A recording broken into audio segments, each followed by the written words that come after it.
From previous life, I worked in Amazon, and one of the things, 14 core leadership principles, I'd argue maybe the most important is customer obsession. And the idea of that is stay really obsessed and do what's in the best interest of the customer. And so I think it's really that focus on, for us to build the best product and to be as useful as possible, we really need to understand the problem and also have the humility to be in the field and to watch someone use our tool and to see where they struggle.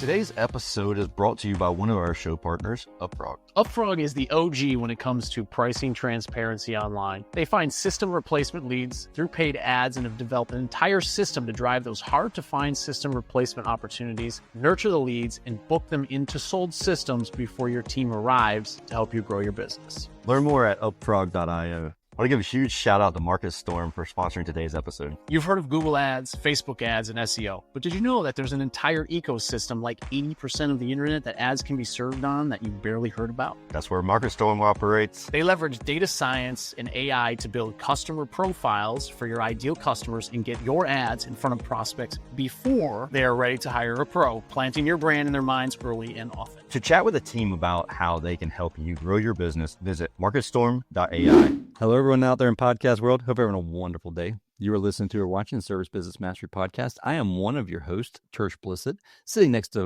virtually next to my co-host, Joshua Crouch. And we have Zach with Mantle on the podcast today. And we actually had this scheduled a couple other times, but it's crazy holidays. And I appreciate you being patient with us and working around our schedule. But basically, if you haven't heard of Mantle before, we're going to get into a lot of details about it, and but it's going to help you close deals in the home. And what I'm really excited about too is we're going to talk about a pretty detailed study that Zach and his team have done to understand what homeowners want in the home when it comes to selling. Like, it's going to be some really useful data. We've looked over the report. It's really useful information. So if you're listening to this, take note of this, read the report, implement.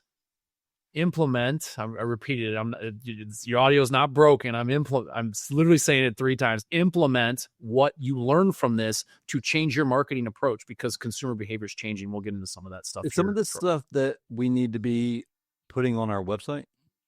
Do you know a rabbit hole before Zach's even introduced himself? And even marketing, how to think about getting customers to your website. It might influence a little bit of that thinking as well. Welcome to the show, Zach.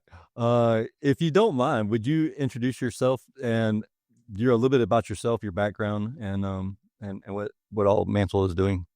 Yeah, I'm excited to be on. Long-time listener, first-time caller. I would say that at a high level, Mantle, we partner with the best contractors, plumbers, electricians, HVAC techs, garage door companies to help them close more and delight homeowners. And really, my experience and how we think about it is, I used to work at Amazon. At Amazon, we were even talking about it before we started recording. Really easy to find and buy what you want. I got into home services because my mom had a bunch of contractors in her house.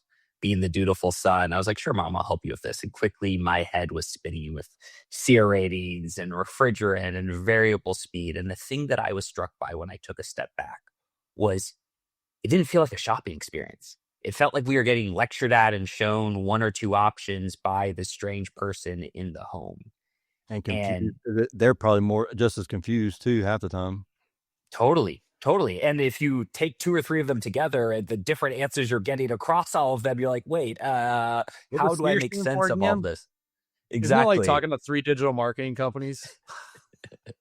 You're more confused after you talk to the third one than you were before you started. And you get everybody gets a report, and every report's different, and you don't know what any of them mean. Totally. And I think, like, taking a step back, and I think it really came from this homeowner centric view. And this customer centric view is just, hey, like, it's actually a shopping experience.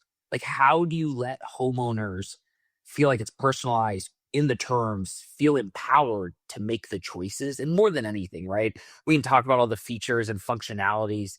The concept's actually really simple, if not hard, without the right software to execute. How do you just let the homeowner be the shopper again? You know, it's interesting you say that, because we talked about this right before we went on.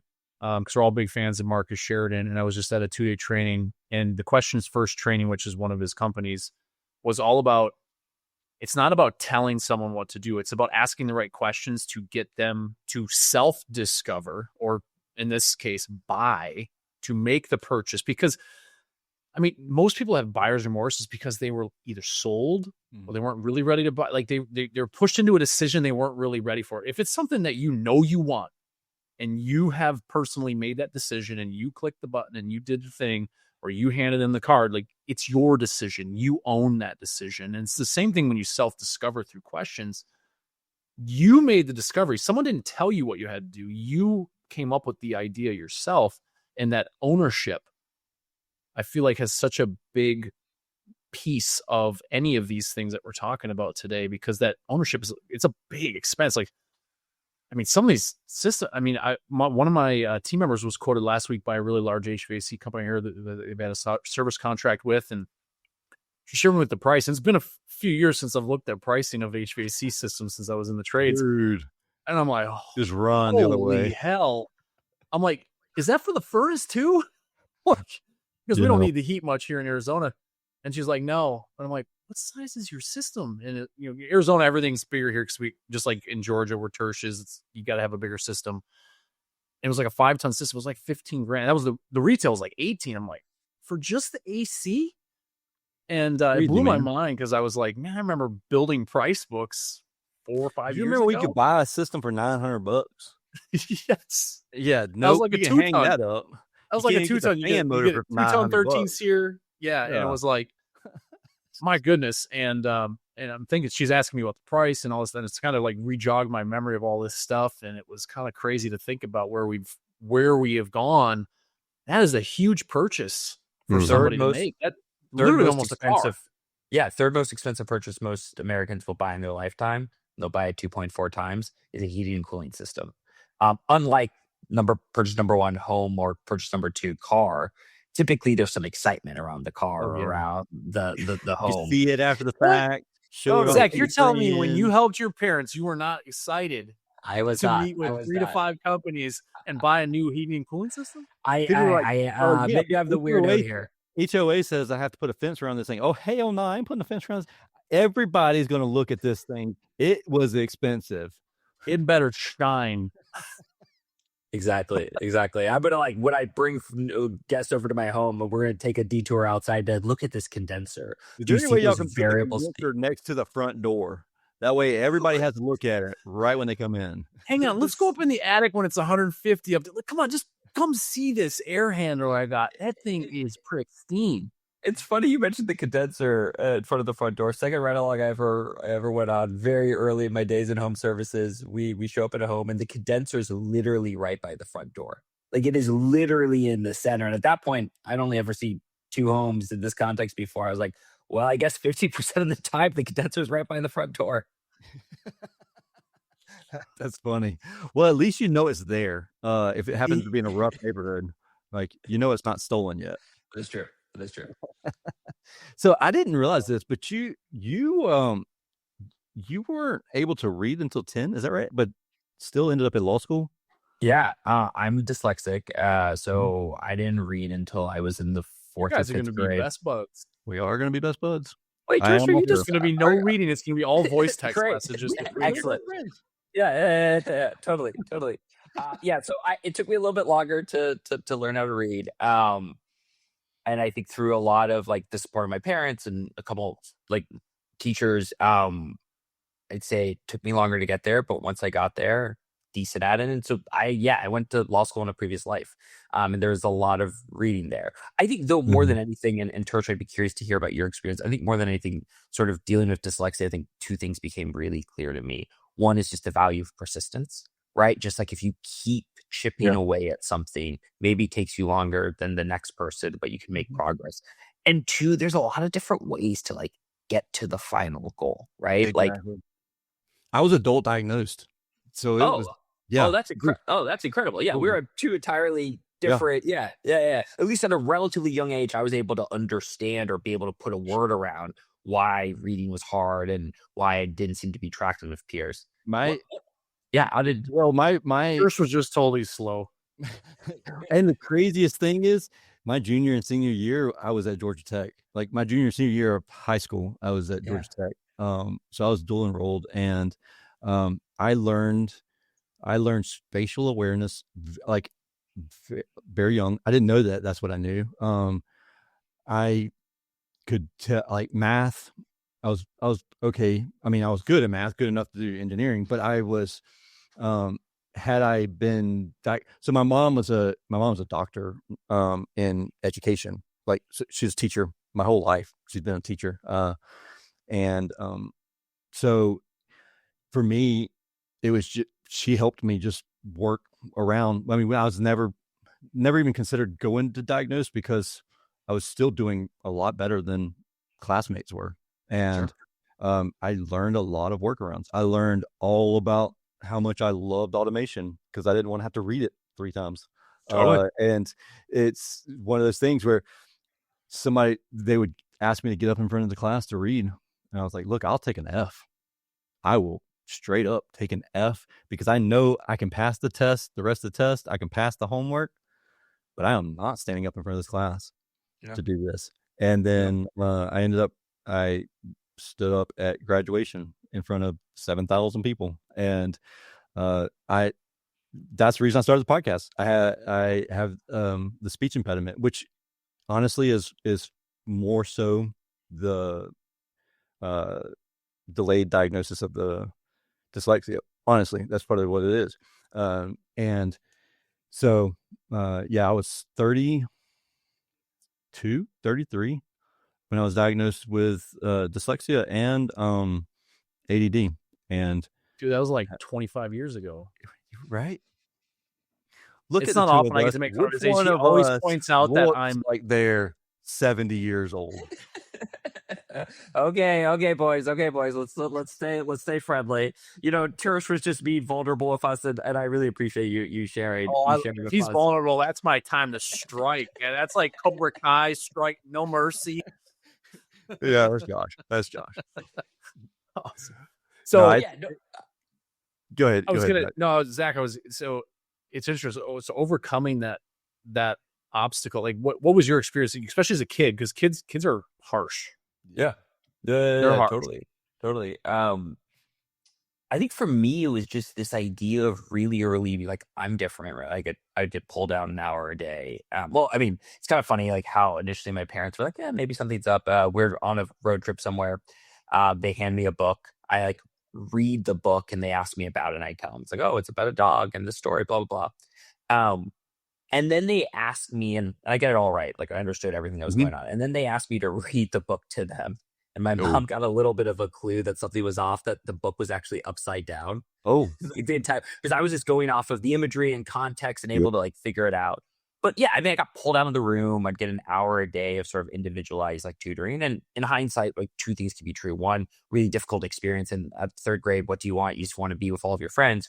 But on the second side, it's also like really grateful that it was identified. I was able to get the help right relatively early on. And I think one of the things that's really left a lasting imprint to this day is how do you really try to meet someone where they're at to help them go to wherever you're ultimately trying to go to. And I actually think in a strange way, it's even applicable to what we do here at Mantle. It's like homeowners have a wide variety of prior knowledge about their heating and cooling system. Usually very little, but like there is some variety there. And so how you try to craft a personalized experience that meets that homeowner based upon what they care about, based upon their home, based upon what's important to them, where they're at, to ultimately get them to the promised land of, hey, here's a great system for you. And Josh, to your point earlier, if you inform them, if you get them there, and if they're the ones driving it, you won't have a lot of next day rejects or cancellations, right? Because they were really bought into it. And so I think that was a really seminal learning from that early experience. You know, really quick, 2 statistics that I'd love to share. So 80% of homeowners, when asked what brand HVAC system they have in their house, they say Honeywell, because that's what's on the wall. That's the thermostat. And then 90% of all statistics are made up per George Washington. I heard 95% Tersh, so I might have to challenge you on it, but I mean, We actually use that on a slide in our breakout just to get some laughs and stuff, because we get like a couple stats of automation stuff or whatever, and it's like, yeah, and all these are probably made up. totally. But like I have been on ride-alongs, and one of the things that we feel really strongly about at Mantle is spending a lot of time in the field. And so like any given week, 30-40% of our team is in the field with contractors. I had on ride-alongs where straight up the CA or selling tech will be like, hey, so like tell me about your existing system. They're like, oh yeah, that Honeywell is really good, or that Ecobee. And of course, like me and the CA are looking at each other, being like, okay. But it's understandable because like for most homeowners, yeah, they don't it's have just to the deal with it. thermostat. Yeah. Hopefully they don't have to deal with it until it stopped working and some stranger came to their house and told them it was going to be $15,000 just to replace the AC. To I got a replace question that for you. thing that's on my wall. I mean, until I got into air conditioning, I had no idea the thing that was up in the attic did anything. Didn't have a clue. I thought that somebody just left it there. I mean, I was ignorant when it comes to air conditioning, for sure. Yeah. So a question for you is curious. So you guys are a software company, an education company, but what about having your team be in the field? Why was that so important for you? Yeah. Yeah. I think it was partially informed. Previous life, I worked at Amazon. And one of the things, 14 core leadership principles, I'd argue maybe the most important is customer obsession. And the idea of that is stay really obsessed and do what's in the best interest of the customer.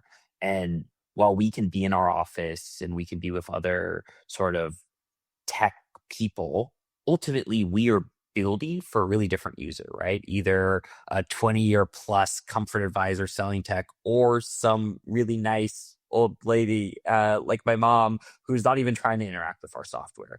And so I think it's really that focus on, for us to build the best product and to be as useful as possible, we really need to understand the problem and also have the humility to be in the field and to watch someone use our tool and to see where they struggle. Like, I think one of the more humbling moments for me as someone who, like, at the end of the day, builds software is when I'm riding with a tech and they tell me about all of their software on their iPad, and they tell me about all the things that they like don't use, right? And I think that idea of like really meeting that frontline user where they're at, and of course, like the thought that's going through my head is like, I wonder what they say about us when I'm not riding with them. And so it's really focusing on that and focusing on making sure that we're building software that is usable and useful to the end users. That's awesome. I really like that approach from a software side, especially not being in like inside of these home service companies, because a lot of times software companies will come and like, you guys need to do this. And they're like, well, do you even know what we do on a regular basis and how we do it? So I think there's the customer obsession is super important on that end, especially if you don't know this, if you haven't been inside these businesses. So can you share about the report because you have a, I was just going to transition into that, because you put together a report surveying over 400 homeowners about how they go about shopping for a new HVAC or new piece of equipment, essentially. I guess, first of all, before we go into the findings of that report, why did you decide to do this? Because that's a huge undertaking to collect the data, know what questions to ask, figure out the purpose of the whole thing. Like it's a major brainstorm just to even get started on this. So I'm curious as to what you guys were trying to solve, or what you guys were trying to find, or why you guys did this. Totally. I think that gets to another thing that's really deep in our DNA, which is, how do we use research, qualitative and quantitative, to, one, build the best product and experience for homeowners and for contractors, but two, also like give back to this industry that has been so incredibly generous to us and letting us do ride-alongs when we had no business being in the field, where we didn't know the difference between a condenser and like a furnace, right? Like, we were as knowledgeable about Tersh being like, why are we going up in the attic? The thing that does the heating and cooling is outside. And so I think part of it's also an act of giving back. And Josh, appreciate you recognize it was a big undertaking. We surveyed over 400 verified shoppers, so people that in the calendar year 2025 were actively shopping for a new home service appliance, primarily HVAC, but also some water heaters and some other things. And it was really this idea of trying to get inside the mind and figure out the attitudes of the modern homeowner, right? We've heard a lot and we've seen a lot about how different things are today than they were 5 years ago or 10 years ago, whether prices going up, whether it's concerns about macroeconomics, whether it's technology. And we wanted just to get to ground truth to be like, what do homeowners today think and where are they being served and where are they having issues? And so that was really the background behind it. And it was all done in, you said, in 2025? It was all folks. The survey was conducted late summer, early fall, and was for all people that had been in the shopping experience in 2025. So all relatively recent shoppers. How do you find people that? Yeah. Well, I'm also curious if it's changed a lot because, Lord knows, I think 2020 moving forward, things have changed crazy, and I feel like this is a feeling. I don't have statistics. I haven't done the research, but I believe that we made bank in 2020, 2021, 2022 because we were selling systems that should have been sold in 23, 24, 25, 26, and now we're filling it. So I'm curious. Obviously, you did this in 25, but I'm curious if the habits have changed between then and now. Yeah. I think one of the things that we're really excited is given the incredible reception that we've gotten from contractors and also some of the things it's allowed us to focus on internally, this will now be something we'll do every year. So a few years, Tersh will know the definitive answer to that. I think broadly what you'll see is I think you do see there are certain maybe lasting truths that this calls out. How focused homeowners are on pricing, right? I actually don't think that's actually changed that much, even though I think often as an industry we need to be reminded of that reality. Yeah. We can dive into it.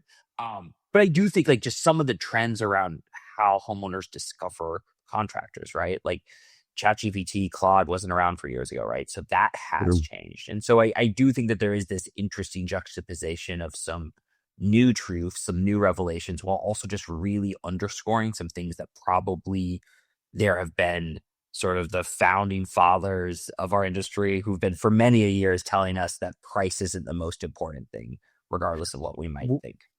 Okay. I agree with you 100% on that one. Where as contractors are we making the biggest mistake right now? Yeah. That's a great question. I think three things really. I don't know if you have the answer to that. I don't have any idea. It just Totally. came to my mind. No, I can tell you what the data says, right? Yeah. And for this, we'll focus really on the report, even though we also have a bunch of other data by the nature of our platform.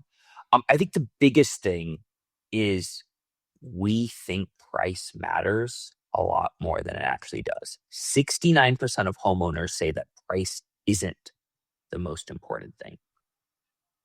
What do they say is the most important thing? It depends on the person, right? Comfort, quality of install, energy efficiency. Like it depends, but it all gets to value rather than just price. Yeah. Do you think the reason that's on the top of people's mind is because like when they call, the first question they're asking is what's a ballpark range for something? Because they don't know the answer. And so they start this. So the contractor's like, all they care about is price. That's all they ever ask me. So I feel like there's almost like some recency bias of like, that's all they ask. So that must be all they care about. But when a homeowner has to fill out a survey and actually think through these things of like, what is really important to me and my home and my family?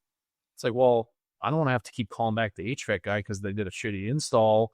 I want the new system that I invest in to last a long time because I'm going to be in this home. Like there's just a lot of different things go through their head that contractors just like, well, all they do is ask about price. They don't ask about the quality of the piece of equipment or the quality of my team. And so I feel like there's just, that's where some of this divergence happens. And there's just different things that they think because they see it, but they don't actually have a survey such as this to dive into those numbers. I think that definitely contributes to it. I also think of the old adage of price is only the most important thing when you don't understand anything else. And if you truly, when me and my mom knew nothing about SEER navigating rating. this purchase. Yeah. Like what is it for that? Load SEER 2, right? Yeah. Now it's even more confusing. Then what can we compare it to price, right? I know that 7,000 is more expensive than 5,000. And so I think that as an industry, and I'll be straight up, right? Like it is easier to sell toilet paper on Amazon than it is to sell a heating and cooling comfort system to a random home that you're walking into. It's a complex I don't know. purchase. If it's 115 degrees outside and nobody else even answer their phones, yeah, that's a shoe one. That one's a shoe in. But right now, this time of year, you're right, 100%. Totally. And so I think it's just there is a lot of educating that when it happens, it makes it really clear to the homeowner and they are empowered to make the right choice for them. I think something else that we haven't really talked a ton about, but maybe the second mistake. One is we think price matters a lot more than it does. Two, as an industry, typically we present at homeowners. We basically lecture at homeowners. Right? I'm going to give you a 20-minute spiel, Right and over the head. Josh, on the other side of it, you'll get to spend $20,000 with me, right? Like, what else do you spend $20,000 that you have to endure like a monologue to get through it? And so I think making it interactive and really empowering the homeowner, giving them choice, making it personalized is the second thing. And the third thing, and it's not rocket science, it's responsiveness. It's that reviews and reputations matter. It's how quickly are you responding back to folks? Are you following through? Are you doing the basics that it's really easy that when times are really busy and it's 115 degrees in Georgia, right? To let that stuff slip through the cracks. Now, Yeah. the education side that you mentioned, do we need to be like, I'll bring my mom up again. She has a doctorate in education. Do we need to have that? Or are you referring to, we need to start educating before they've even called us? Yeah. Well, I feel How like do we know what to educate them on? Yeah, I feel like Josh might be able to share some thoughts on one part of it. I think the reality is that most homeowners know very little when they start these journeys, right?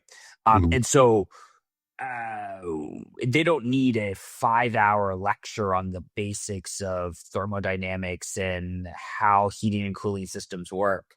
But 5 or 10 minutes of the basics and just even asking them questions about like, what is the trade-off? So one of the things that stands out to me, sitting around we don't have customers, we have partners. So one of our partners' offices, and someone calls in and they just bought a brand new variable speed, very high-end system. They call in, they're like, it's not working. And of course, the person that's picking up the call is like kind of mortified. Like, this person just spent a lot of money. And they're like, oh, I'm so sorry to hear that. Like, why is it not, or like, how is it not working? You're like, we can't hear it. And we could hear the old system, but we can't hear this one. At which point they were like, oh, like, ma'am, it is working. It's just, this is now quiet. Yeah. And so that's part of education, is that a lot of times homeowners aren't even aware what's possible. Like, their system doesn't have to sound like a freight train going by their patio when it kicks on. Mm-hmm. Yeah, that actually is a common conversation that I have with people that like, and I've had that one for years since they first came out with variable speed blower motors. I mean, and then the inverters came out, or they became mainstream, and people are like, my unit never shuts off. They're looking at the fan outside, the physical fan, and they're like, well, we don't want it to shut off completely. We just want it to ram down, just slow down. So it's like cruise control in your car. And like your car's cruise control speeds up, slows down. You don't have to put your foot on the accelerator. And it's honestly having a conversation just like that, framing it in a mind that they are familiar with, like cruise control, or what is it? What do they call it? Intelligent cruise control, where like it sees a vehicle in front of you and it starts slowing down automatically. That just scares me all the time. Dude, I want to get closer to that car. Like, I want them to know I'm back here so they get out the way. So Waymos, like, the autonomous taxis in SF, they originally were incredibly like polite, where it was known that you could kind of cut them off and they'd always take it. They've recently changed the setting to make them confidently assertive. That's the official term, where that they're now not quite being so polite and constantly getting passed because they were like the proverbial old lady driver, which I also like love that evolution, right? Which is like we are now making our robots like a little bit more assertive and slightly less polite. Yes, that's like me. most humans. 100%. The option to flash your lights out. Hello, home service professionals. Do you want to maximize your marketing budget? Then you need to be using call tracking from CallRail. Let's say you noticed a spike in new leads this month. To find out what's driving them, you just log into your CallRail dashboard. Is my new Facebook ad outperforming my other ads? Or is paid search knocking it out of the park? Or maybe it's time to retire those newspaper ads. Since CallRail assigns a unique phone number to each of my marketing efforts, I know where my best leads come from and which efforts to scrap. CallRail shows you your most cost-effective marketing channels so you can get back to business. Go to callrail.com/SBMpod and try it for free. Today's episode is powered by Sierra Systems. Sierra is all about removing the clutter and unnecessary touch points to run your home service business profitably. They use AI dispatching to get the right tech to the right call automatically and job time efficiency to ensure your entire team runs like a profit-generating machine. Get a tech upgrade for your business at get.sarah.tech/service-business-mastery. Zach, I got some questions because as you and Tersh were talking, I had the report in the background just to get a little deeper into it. So you mentioned the piece about price that the contractors think it's a lot more important than it really is. Let's dive into how homeowners that you surveyed are finding contractors, because I know a lot of contractors really care about this, and this will get into some deeper questions, but I'm really curious as to what the survey mentioned when it came to like, how do we find who to work with or who to let in our home in the first place? Yeah. Well, Josh, it sounds like you've done your homework. And maybe I did it Tersh. 30 seconds ago. So no, that's great. But I only asked because now Tersh is like, it sounds like Tersh maybe is slightly less. I'm a fast reader, so I'm the opposite of you guys. So I can read it really fast and be like, okay, cool, this is what I want to talk about. We're still on Tersh and I are still on the first sentence, but we'll eventually read the whole report. But Tersh, here's my question to you. What percentage of homeowners do you think who shopped in 2025 found their contractor via like Gen AI, so Claude, ChatGPT? I don't know. Because that's, I mean, depending on what age group we're talking to, I would probably say 5%. Good guess. It was 3%. Yeah, look at me go. I wanted to say 50. So Zach, that wasn't right. And anyone that knows me on the marketing side or has even seen my post earlier today on Facebook, if you haven't, go check that out. But so what you're saying is I shouldn't throw my marketing dollars into AI search just yet. What I'm saying is that most likely tomorrow, 97 of your prospective homeowners will not find you via AI search. You might then beg the question, be like, hey, but Zach, I'm in a young community, right? Like I've got all these millennials around. At which point I'd say like, okay, fair point. It is slightly different for millennials. It's a whopping 4.5%.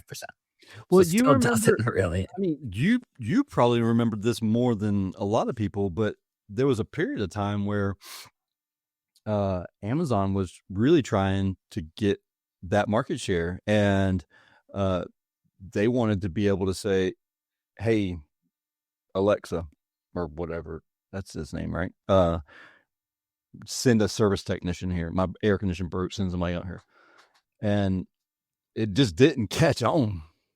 That's because the contract industry freaking hated it. I really remember did. when that Amazon Home Services came out, You're and like, it was like $1,000 to install your air conditioner. I'm like, oh, dude, this is not going to go well. I get it. But again, they probably should have done a little more research and ride-alongs to figure out that was going to hit a brick wall. But I am interested to get back to the survey. So we've established that AI search isn't really mainstream yet. Where are they finding these people, and what? Because the avenues are not everyone would probably be like, well, 97% is Google then, right? Because that's where everyone else finds everything. I know it's not that. So what did you find in the survey? Yeah. So Google is the leading source, but it is 34%, right? So it is the leading source, but it isn't even the majority. Yeah. Previously used, right? Had some previous relationship with that contractor. Nearly neck and neck with that was a referral from a friend, a neighbor, right? Social media, another sort of 10%. So what you see is Google still the largest chunk, but it's not a majority, right? It is basically Google. It is, I've interacted with them before. It is, I've heard about it from someone in my community, and a few percentage of the time I found it on ChatGPT. Yeah, and then branding, they're more comfortable if they recognize the brand and trust it. Yeah. Yeah, that's super interesting. And I think, how does the reputation, you mentioned reputation just a little bit previously, how does that play a part into how they select who comes in the home? Yeah, it's great. It's a great question. Over 50% of homeowners say that online reviews was really critical for the contractor they ultimately selected, right? And so that is really important. And what is your presence, and what can homeowners understand about you and about the experience they'll have with you? And so that's a really important factor along this experience. And sort of paired with that, sure, there's online reviews, but it's also the reality that over half of the time, the reason why they are choosing a contractor is because they used them before relationship, or they heard about it from their friend or their neighbor. Again, relationship, right? So I think and a lot of that relationship ties into reputation, because if they had a good experience, they're going to refer. So it's maybe not an online review, but it's a personal review of, hey, I worked with Tersh's company. They were great. Make sure to have them out. Totally. Which, jumping ahead a little bit, like that also means that for the homeowner, our industry really focuses on replacement. It makes sense. Big ticket really moves the needles for most contractors, 60 to 80% of their revenue. Yeah. And so when a homeowner lets you know, hey, we're not moving forward, like, one, do you ever find that out? And we talk about mechanisms to ensure that. But two, what is your response then? Because while they decided not to go with you, if you've treated them really well, particularly in that final moment, right? I always like to say the mark of someone's character is how they respond when you give them bad news, right? Like, that's true. Yeah, exactly. For sure. We're burning this whole thing down. Yeah. I'm coming and I'm burning your, no. I'm glad that's not recorded or anything. No. But I think that's also really important, which is like, what do you do if things don't work out? Because that does build your reputation. And so what systems do you have in place to ensure that you are really treating every homeowner phenomenally and no one's falling through the cracks? We do these interviews with homeowners. We send them down 30 minutes, et cetera, et cetera. And I asked one homeowner, I was like, how many contractors did you contact? She was like, 6. It's like, 6? That's a lot. She was like, yeah. That was my reaction. She was like, who wants 6 contractors in their home? Well, I mean, here's the interesting thing. She was like, I expect 3 of them wouldn't call me back or wouldn't show up. I was like, okay, so how many showed up? She was like, 3. I was like, makes sense. There you go. And so I think that drop off throughout the entire process, and that's where you see responsiveness and promptness and follow-up and communication is really important as well. Is commonplace today is a lot of balls are getting dropped. And that's where I think it's really important that you have a sales process and a sales platform that ensures that no one slips through the cracks, not in an annoying way, but in a personalized way that is aware of the interactions that have happened to ensure that every homeowner has a phenomenal shopping experience all the way through whatever decision they ultimately make. Okay, so I'm just assuming, because I don't know the answer to this, you are able to do that with Mantle. You are correct. Yeah, absolutely. How long is the follow-up process? Good question. So it depends on the organization, depends on the homeowner. The way we think about it is like, we are all about trying to create a really phenomenal shopping experience. And part of that's what happens in the home, but it's also what happens before and after the seller, CA, selling tech leaves the home. And so for our system, we are able to generate, in conjunction with the seller, right? We still believe that, hey, we send trained professionals into homes for a reason. They play a really important role. We shouldn't just be sending some generic message from some generic phone number that a homeowner's never seen after someone leaves the home. Mhm. Instead, let's have it come from the seller. Let's have it be personalized to the conversation that's already happened. And let's have the cadence be determined by the interaction so far. So you're saying that they actually, correct me if I'm wrong, they're pulling in the conversations that the technician had with the homeowner? We are pulling in all of the phone calls and text conversation that happened either before or after the in-home visit. So text and phone calls, transcriptions. Yep. Yep. Okay, I didn't know if you were able to like pull in like a limitless or a plot or something like that and be like, we mentioned this in the conversation that we had when we were talking about your Porsche that was in your garage. That'd be dope, by the way. Totally. No, I love that idea. And I think there's a lot of really exciting places to expand into over time. Yeah, as long as you follow the laws per state. And you also get a lot of like pushback and whatnot. And so, in-home recording, there's a bunch of different nuances to it. One of the things I think is really interesting, regardless of whatever the verbal conversation that's happening, you are at some point going to an iPad or a laptop and you are showing options and you're creating a sales experience. All of that's recorded. And there's no recording compliance that's needed there. And so now you actually, for the first time, can see what options were presented to the homeowner. And did they spend time on all of them, or did they just race to the lowest option, right?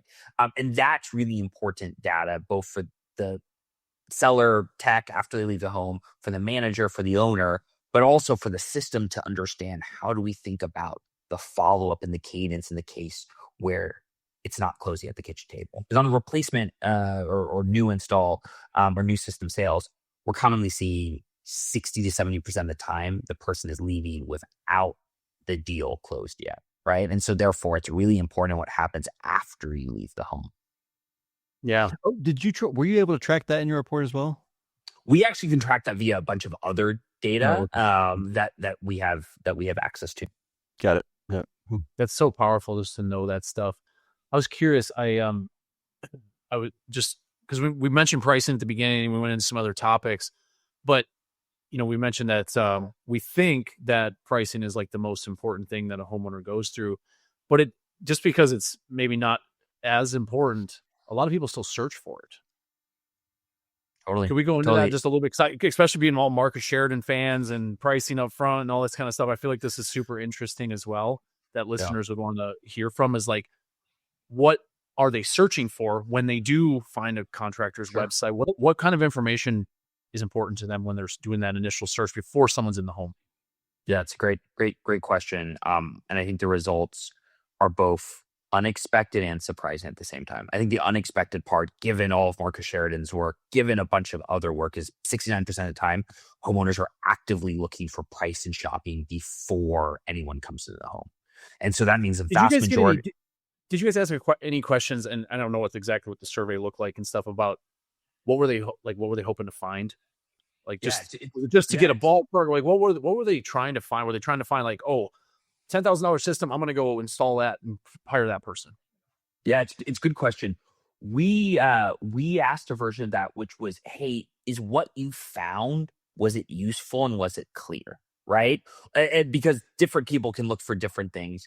And that's the part that is really surprising to us, or at least was for us, was that only 15% of homeowners said that what they found was like useful and clear. The very vast majority, they looked for it, but their appetite didn't really get satisfied, right? They couldn't really find the information they were looking for.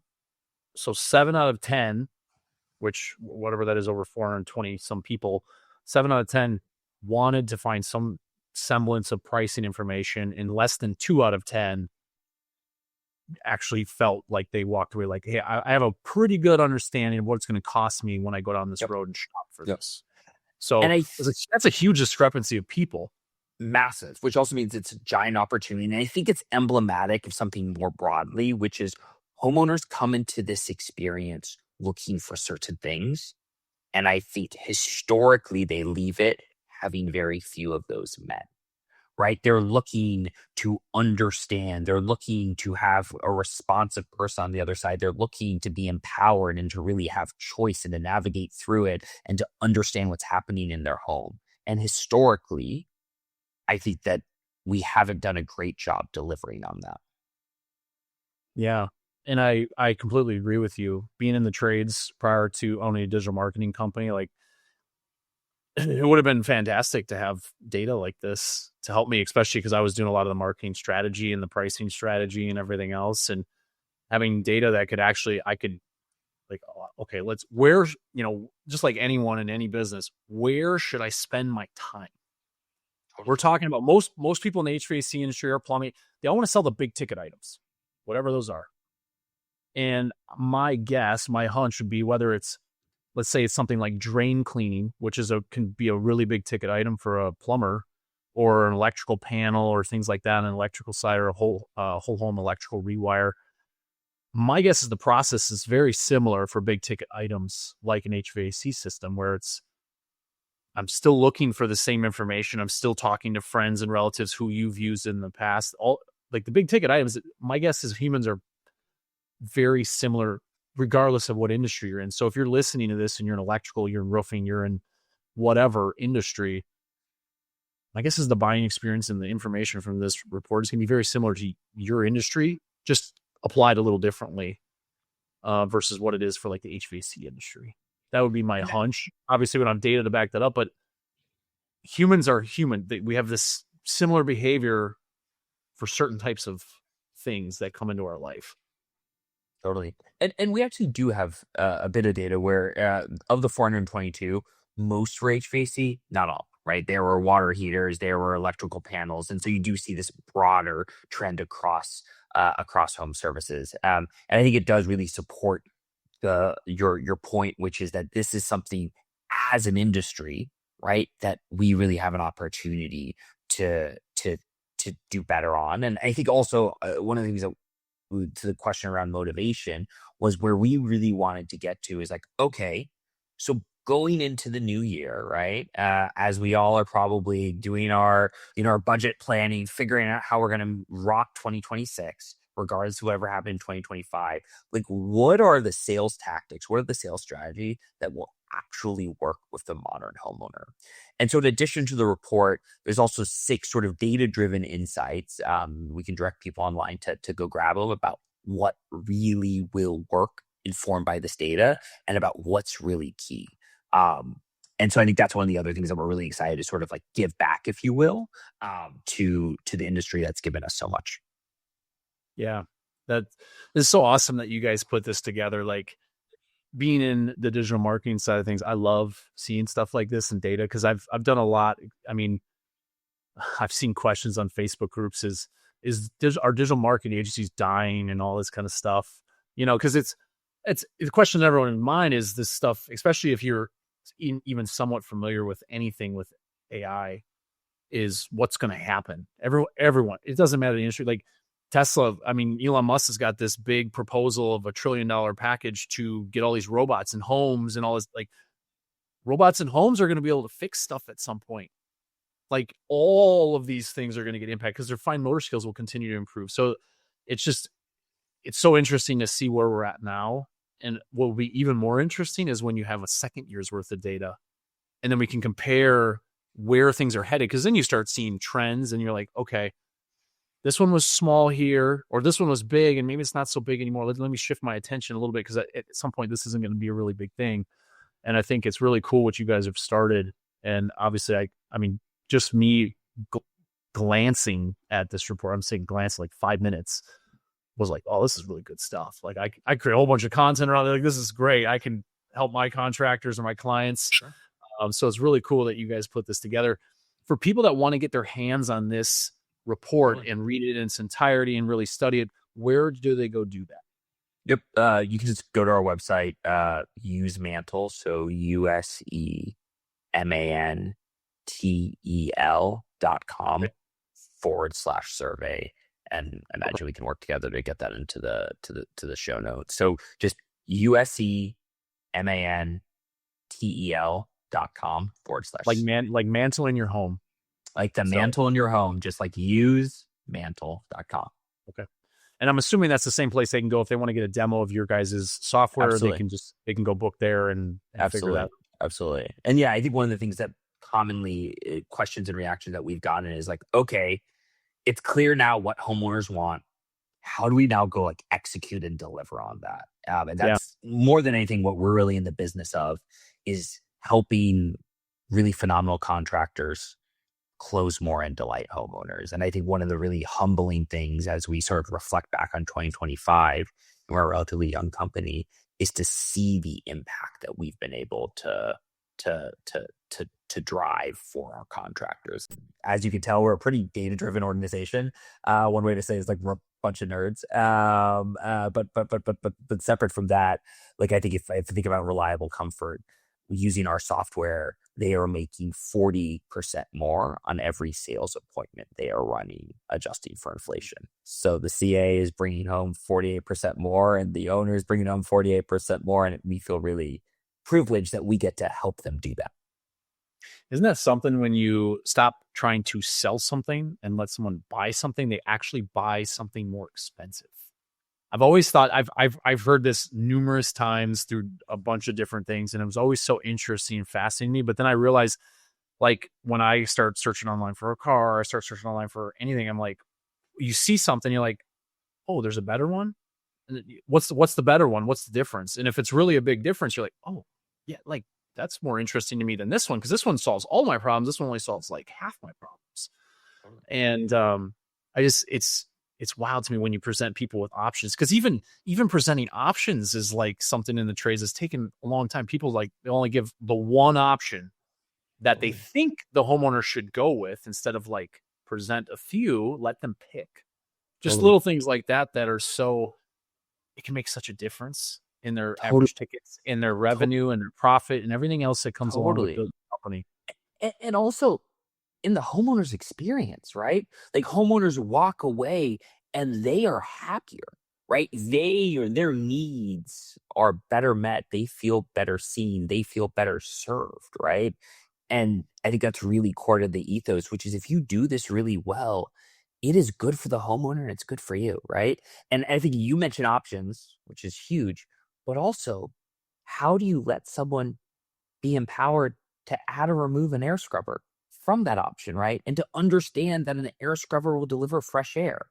And likewise, you leave the home, how do you make sure that homeowner doesn't fall through the cracks and that they are getting followed up with? And also, and this is the part that I almost have to give like a heart attack warning to owners, which is one of the powers of our platform, is you get visibility into how quickly your sellers are responding back to homeowners, right? When they get texts, when they get called, and you can see when things are slipping through the cracks. And so I always warn owners, like, you're going to see some things, and it might like cause a little bit of a reaction, because what they would like to think is like, hey, we've done all of this work. We've done everything right. And we got out to the home and we paid $1,000 or whatever to get out to the home. And we do all of this, right? And then the homeowner calls us a day later and we're not picking up, right? And so that visibility and ensuring that we solve that, I think is really, really key to it. And I can appreciate that a lot. Because when I was in the trades, we didn't have the technology quite yet, because I got out of the trades in 2021. And with digital marketing, so like all of our calls with clients are recorded with Fathom. All of our emails are recorded with HubSpot. All of our text messages are like every single way they communicate with us is recorded. So I know if somebody's not doing their job and the client's not getting back to them, and just different things like that. It's so important to track that stuff, especially now that we all have the tools and resources. It's so enlightening to realize who are actually the team members who actually care about your core values and carrying your company's mission, versus the ones that are like, they're here for a job. They don't really care if they're going to take care of a homeowner or not. They just want to get paid. And really be insightful, and also create a culture of people that actually want to respond quickly and do the thing that you need to do. So it's super cool to see that being built into a software for the trades specifically. Yeah, 100%. And I think one of the things that we feel really strongly about is, if you think about what it's like to go buy an iPhone online, right? And how easy, how slick, how informational, how educational it is. Like, we're really on that motion of how do we bring what is table stakes across any other purchase, or the sales tools, right? Like as someone who sells software, there's all these tools that I have. How do we bring that to the trades, right? How do we help sort of bring the trades forward from sort of being in the past by 20 or 30 years? And so we're really on a mission. And I think one of the things that we recently launched that just like the reaction, I don't know, like I think at times, like, Mantle feels a little bit like my baby. And so like occasionally, like it does something, it's like, oh, that's like really special. I think one of the most fun features is when you used to be in the trades, Josh, do you think your proposals were ever shared with other contractors? Oh, I know they were. Quick story on this, and I know we're coming up, we're actually past time, but that's okay. This conversation's been great. My wife was in sales at HVAC companies. I actually brought her into the trades, and then she worked for a couple other HVAC companies over a period of about 6 years. The last company she worked at was about a $10 million company. They had like 6 or 7 salespeople. They literally would give the homeowner $25 off of their system install to get the other people's proposals. Amazing. And they were amazing. At that time, a lot of them were still handwritten. They weren't not all of them service tight and stuff. Yeah. But they would, and they had a stack of them in their office, so they knew everybody's price. Sure. And here's the crazy thing: is you're that other contractor, you have no idea who's looking at it or any visibility into it, right? Like, it happens just like, the kids are off, like doing whatever the kids are doing, like after hours, but you didn't have visibility into it. And so we launched a feature called Radar that actually tells the seller, right? Tells the organization when their proposals are shared with competitors, and also gives you visibility into who it was shared with and what they're looking at. So now, if we take that stack of paper, right? Like, you now know it was shared with XYZ competitor in town, right? And you have that visibility. You also have the visibility when the homeowner opens up or when the homeowner shares it with their husband, right? And I think it's that ethos, right? That, which was sort of relatively commonplace when I was at Amazon or on Shopify, that is what we're trying to channel every day into it. And I do have one quick funny story. I can tell like you're proud of this baby, like to start taking steps, and now you're like, oh my God, this is the coolest baby ever. Yeah. And then sometimes it's still like, like poos itself and like throws up on the cell, but like, it's not fully grown up yet. But it's funny. I showed Radar to one person, and they're like, Zach, you know what I'm going to do with it? I was like, no, what? So, well, I'm going to reach out to that salesperson and I'm going to offer him a job, right? You now also start to see who are the other really good sellers in your market. That is a great strategy, actually. Always be recruiting. That's what I've always been talking. Recruiting. Totally. Yep. That's awesome. Zach, this has been fantastic. Anyone listening to this, even if you don't feel like you got a lot going on, you don't want to implement all this stuff, at least go read the report. You may be incentivized by what you find inside that report to do something, especially as we're talking through 2026. And if anything, if we know anything from the last few years, it's all going to change. Like, everything's going to change, and it's going to continue to adapt, and until we figure out whatever the new normal is with all these different things. And maybe the new normal is just people find us in a multitude of different ways, and we have to be prepared to show up on all of those ways in a way that speaks highly to our reputation and our brand. So, Zach, really appreciate you hanging out with us today. It's usemantle.com. It's mantel.com. And for you guys listening, thanks for hanging out with us, and we'll see you again next time. Thanks, Josh. Thank you for listening to this episode of Service Business Mastery. Now that you are equipped with essential business advice from this impactful conversation, you are one step closer to becoming the successful owner of your dreams. If this episode has been helpful to your business journey, don't forget to subscribe to the show, leave a rating, and share it with other owners as well. Visit servicebusinessmastery.com to learn more.